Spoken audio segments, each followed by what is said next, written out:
ವೀಕ್ಷಕರೇ ನಮಸ್ಕಾರ. ನಾನು ನಿಮ್ಮ ನಾಗರಾಜ್ ಚೋಳೂರ್, ಪ್ರಖ್ಯಾತ ಜ್ಯೋತಿಷಿ, ವಾಸ್ತು ಹಾಗೂ ಸಂಖ್ಯಾಶಾಸ್ತ್ರಜ್ಞರು ಮಾತನಾಡ್ತಾ ಇರ್ತಕ್ಕಂಥದ್ದು. ವೀಕ್ಷಕರೇ, ಹಿಂದಿನ ಸಂಚಿಕೆಗಳಲ್ಲಿ ದೃಷ್ಟಿದೋಷಕ್ಕೆ ಸಂಬಂಧಪಟ್ಟ ಪರಿಹಾರಗಳ ಬಗ್ಗೆ ತಿಳಿಸ್ಕೊಡ್ತಾ ಇದ್ದೆ. ಇವತ್ತು ಸಹ ದೃಷ್ಟಿದೋಷಕ್ಕೆ ಸಂಬಂಧಿಸಿದ ಇನ್ನಷ್ಟು ವಿಚಾರಗಳನ್ನು ತಿಳಿಸ್ಕೊಡ್ತಾ ಇದೆ. ಇಲ್ಲಿ ದೃಷ್ಟಿದೋಷಕ್ಕೆ ವಾಹನಗಳನ್ನು ತೊಳೆದು ಪೂಜೆ ಮಾಡ್ತಕ್ಕಂಥ ಒಂದು ಸಂದರ್ಭದಲ್ಲಿ ಬಸ್ ಆಗ್ಬೋದು, ಕಾರ್ ಆಗಿರ್ಬೋದು, ಲಾರಿ ಆಗಿರ್ಬೋದು, ಇನ್ನಿತರ ಯಾವುದೇ ರೀತಿಯ ದೊಡ್ಡ ದೊಡ್ಡ ವಾಹನಗಳನ್ನು ಶುಭ್ರವಾಗಿ ತೊಳೆದುಬಿಟ್ಟು ಅರಿಶಿಣ, ಕುಂಕುಮ, ಗಂಧಾಕ್ಷತೆಯನ್ನು ಲೇಪನ ಮಾಡಿ ಹಚ್ಚಿ ಬಾಳೆಕಂದುಗಳನ್ನು ಕಟ್ಟಿ ಹೂವಿನ ಹಾರ ಹಾಕಿ 4 ಚಕ್ರಗಳ ಎದುರಲ್ಲೂ ನಿಂಬೆಹಣ್ಣುಗಳನ್ನು ಇಟ್ಟು ಮನೆ ದೇವರ ಪೂಜೆಯಾದ ನಂತರ ಈ ವಾಹನಗಳಿಗೆ ಪೂಜೆ ಮಾಡ್ತಕ್ಕಂಥ ಒಂದು ಸಂಪ್ರದಾಯ ಇದೆ.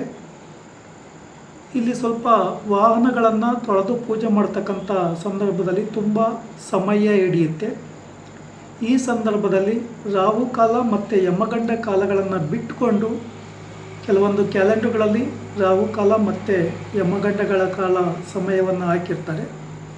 ಅದು ನೋಡಿಕೊಂಡು ನೀವು ನಿಮ್ಮ ಮನೆ ದೇವರ ಪೂಜೆ ಆದಮೇಲೆ ಈ ವಾಹನಗಳಿಗೆ, ಬಸ್ಸು, ಲಾರಿ, ಟ್ರ್ಯಾಕ್ಟರ್ ಇತ್ಯಾದಿ ವಾಹನಗಳಿಗೆ ಪೂಜೆಯನ್ನು ಸಲ್ಲಿಸಿ, ಪೂಜೆ ಸಲ್ಲಿಸ್ತಕ್ಕಂಥ ಒಂದು ಸಂದರ್ಭದಲ್ಲಿ ಕೆಲವರು ಬೂದುಗುಂಬಳಕಾಯನ್ನು ಓಪನ್ ಮಾಡಿ ಒಂದು ಕಣ್ಣು ಥರ ಮಾಡಿ ಅರ್ಶಿನ ಕುಂಕುಮ ಎಲ್ಲ ಹಾಕಿಬಿಟ್ಟು ಅದನ್ನು ಸಹ ದೇವರ ಹತ್ರ ಇಟ್ಟು ಪೂಜೆ ಮಾಡ್ತಾರೆ. ಇಲ್ಲ ವಾಹನಗಳ ಎದುರಲ್ಲಿ, ದೊಡ್ಡ ದೊಡ್ಡ ವಾಹನಗಳ ಎದುರಲ್ಲಿ ಇಟ್ಟು ಪೂಜೆ ಮಾಡಿ ಅನಂತರ ಪೂಜೆ ಮುಗಿದ ಬಳಿಕ ಎಡಗಡೆ 3 ಸಲ ನಿವುಳಿಸ್ತಾರೆ, ಬಲಗಡೆ 3 ಸಲ ನಿವುಳಿಸ್ತಾರೆ, ಎದುರುಗಡೆ 3 ಸಲ ನಿವುಳಿಸಿ ಇಡ್ಗಾಯಿ ಹೊಡಿತಾರೆ.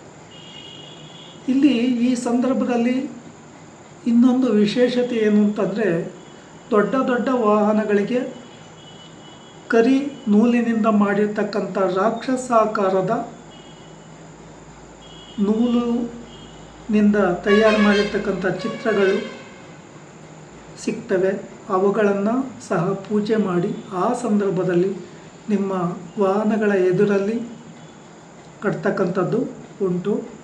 ಇನ್ನು ಕೆಲವರು ಆ ರಾಕ್ಷಸನ ಪ್ರತಿಮೆಯನ್ನು ಸಹ ಕಟ್ತಾರೆ, ಕೆಲವರು ಕಪ್ಪು ನೂಲನ್ನು ಸಹ ಕಟ್ಟೋದು ಉಂಟು. ಈ ರೀತಿಯಾಗಿ ಕಟ್ಟೋದ್ರಿಂದ ಯಾರದೇ ದೃಷ್ಟಿದೋಷ ತಾಗೋದಿಲ್ಲ. ಇಲ್ಲಿ ಇನ್ನೊಂದು ವಿಶೇಷ ಏನು ಅಂತಂದರೆ, ಪೂಜೆಯೆಲ್ಲ ಆಗುವ ಸಂದರ್ಭದಲ್ಲಿ ಅಥವಾ ಆದ ನಂತರ ಕೆಲವರು ವಾಹನಗಳಿಗೆ, ದೊಡ್ಡ ದೊಡ್ಡ ವಾಹನಗಳಿಗೆ ಸ್ವಸ್ತಿಕ್ ಚಿಹ್ನೆ, ಓಂ ಚಿಹ್ನೆ, ಶುಭ ಲಾಭ ಅಂತೇಳಿ ಬರೀತಾರೆ. ಈ ಬರೀತಕ್ಕಂಥದ್ದನ್ನು ತಪ್ಪಾಗಿ ಬರೆಯದೆ ಸರಿಯಾದ ಕ್ರಮದಲ್ಲಿ ನಿಧಾನವಾಗಿ ಬರೀತಕ್ಕಂಥದ್ದು ಬಹಳ ಉತ್ತಮ. ಈ ರೀತಿ ಬರೆಯುವಾಗ ಶುಭ ಸಮಯ ಅತಿ ಮುಖ್ಯ. ಹಾಗೆ ಪೂಜೆಯೆಲ್ಲ ಮುಗಿದ ಬಳಿಕ ನಿಮ್ಮ ವಾಹನವನ್ನು ಆ ನಿಂಬೆಹಣ್ಣು ಹೋಳುಗಳು ಚೂರು ಚೂರು ಆಗ ಹಾಗೆ ಸ್ವಲ್ಪ ದೂರ ಮೂವ್ ಮಾಡಿ ನಮಸ್ಕಾರ ಮಾಡಿ ಶ್ರದ್ಧಾ ಭಕ್ತಿಯಿಂದ ಪೂಜೆಯನ್ನು ಮಾಡಬೇಕಾಗುತ್ತೆ. ಇಲ್ಲಿ ಈ ಸಂದರ್ಭದಲ್ಲಿ ಪೂಜೆ ಮಾಡ್ತಕ್ಕಂಥ ಸಂದರ್ಭ ಆಗಿರ್ಬೋದು, ಅಥವಾ ವಾಹನಗಳನ್ನು ತೊಳಿತಕ್ಕಂಥ ಒಂದು ಸಂದರ್ಭ ಆಗಿರ್ಬೋದು, ನಿಮ್ಮ ಕಚೇರಿ, ಮನೆ ಇತ್ಯಾದಿಗಳನ್ನು ಸ್ವಚ್ಛ ಮಾಡಿಸುವ ಸಂದರ್ಭದಲ್ಲಿ ಯಾವುದೇ ಗಡಿಬಿಡಿಯನ್ನು ಮಾಡ್ಕೋಬಾರ್ದು. ಸಾಧ್ಯ ಆದರೆ ನಿಮ್ಮ ಮನೆಯ ದೇವರ ಮನೆಯನ್ನು ಒಂದು ದಿವಸ ಮುಂಚಿತವಾಗಿಯೇ ವರ್ಷದಿಂದ ಒರೆಸಿ ದೇವರ ಚಿತ್ರಪಟಗಳನ್ನೆಲ್ಲ ಶುದ್ಧೀಕರಿಸಿ ಗಂಧಾಕ್ಷತೆ ಕುಂಕುಮವನ್ನು ಲೇಪನ ಮಾಡಿ ಸಿದ್ಧತೆ ಮಾಡ್ಕೋಬೇಕು. ಇಲ್ಲಿ ದೇವ್ರ ಮನೆಯ ವಿಚಾರ ಅಂದಾಗ ಇಲ್ಲೊಂದು ವಿಶೇಷವಾದಂಥ ಮಾಹಿತಿಗಳನ್ನು ತಿಳಿಸ್ತಿದ್ದೇನೆ. ನಿಮ್ಮ ಮನೆಗಳಲ್ಲಿ ಶನಿ ಭಗವಾನರ ಚಿತ್ರಪಟ, ಭೈರವ ದೇವರ ಚಿತ್ರಪಟ, ಸಿಂಹವಾಹಿನಿ ದುರ್ಗಾದೇವಿಯ ಚಿತ್ರಪಟ ಹಾಗೂ ಮಹಾಕಾಳಿ ದೇವಿಯ ಚಿತ್ರಪಟಗಳನ್ನು ಇಟ್ಟು ಪೂಜೆ ಮಾಡೋದು ಉತ್ತಮ ಅಲ್ಲ. ಉಗ್ರ ಸ್ವರೂಪದ ದೇವರ ಚಿತ್ರಪಟಗಳನ್ನು ಇಟ್ಕೊಂಡು ಪೂಜೆ ಮಾಡುವಾಗ ಆ ಮನೆಯಲ್ಲಿ ನೆಗೆಟಿವ್ ಎನರ್ಜಿ ಜಾಸ್ತಿ ಆಗುತ್ತೆ, ಕೋಪ ತಾಪ ಆವೇಶಕ್ಕೆ ಒಳಗಾಗುತ್ತೆ. ಇನ್ನು ಶನಿ ಭಗವಾನರನ್ನ ಪೂಜೆ ಮಾಡ್ತಾಯಿದ್ರೆ ಕಷ್ಟ ನಷ್ಟ ನೋವು ದುಃಖಗಳಿಗೆ ಕಾರಣ ಆಗುತ್ತೆ. ಆದ್ದರಿಂದ ಈ ಬಗ್ಗೆ ತುಂಬ ಎಚ್ಚರಿಕೆಯನ್ನು ವಹಿಸಬೇಕಾಗುತ್ತೆ. ಈ ಸಂದರ್ಭದಲ್ಲಿ ಸಾಧ್ಯ ಆದರೆ ನಿಮ್ಮ ಮನೆಗೆ ಆ ದಿನ ಪಂಚಮುಖಿಯ ದೀಪವನ್ನು ಹಚ್ಚತಕ್ಕಂಥದ್ದು ಬಹಳ ಉತ್ತಮ. ದೇವರ ಎದುರಲ್ಲಿ ತೆಂಗಿನಕಾಯಿಯನ್ನು ಒಡೆದಾಗ ತೆಂಗಿನಕಾಯಿಯ ಹೋಳಿ ನಿಮ್ಮ ಕಡೆ ಮುಖವಾಗಿರುವಂತೆ ನೋಡ್ಕೊಳ್ಳಿ. ನಿಮ್ಮ ವಾಹನಗಳ ಎದುರಲ್ಲೂ ಸಹ ತೆಂಗಿನಕಾಯಿಯಿಂದ ದೃಷ್ಟಿಯನ್ನು ತೆಗೆದಾಗ ತೆಂಗಿನಕಾಯಿಯ ಮುಖ ನಿಮ್ಮ ಕಡೆ ಬರುವಂತೆ ಇರೋದು ಬಹಳ ಉತ್ತಮ. ಆದ್ದರಿಂದ ಪೂಜೆ ಪ್ರಾರಂಭದಿಂದ ಹಿಡಿದು ಪೂಜೆ ಮುಗಿಯುವವರೆಗೂ ಎಲ್ಲೂ ಗಡಿಬಿಡಿ ಮಾಡ್ಕೋಬೇಡಿ.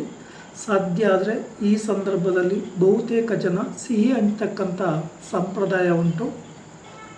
ಆ ರೀತಿ ಪೂಜೆ ಮಾಡಿ ಬಂದಂಥ ಅಲ್ಲಿನ ಕಸ್ಟಮರ್ಗಳಿಗೆ ಸಿಹಿ ಹಂಚಿ ಸಂಭ್ರಮಿಸಿ ನಿಮಗೆ ಆ ದೇವರು ಒಳ್ಳೇದು ಮಾಡಲಿ ಅಂತೇಳಿ ಪ್ರಾರ್ಥನೆ ಮಾಡ್ಕೊತೀವಿ.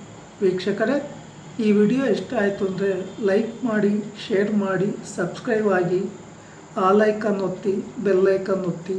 ನಮಸ್ಕಾರ.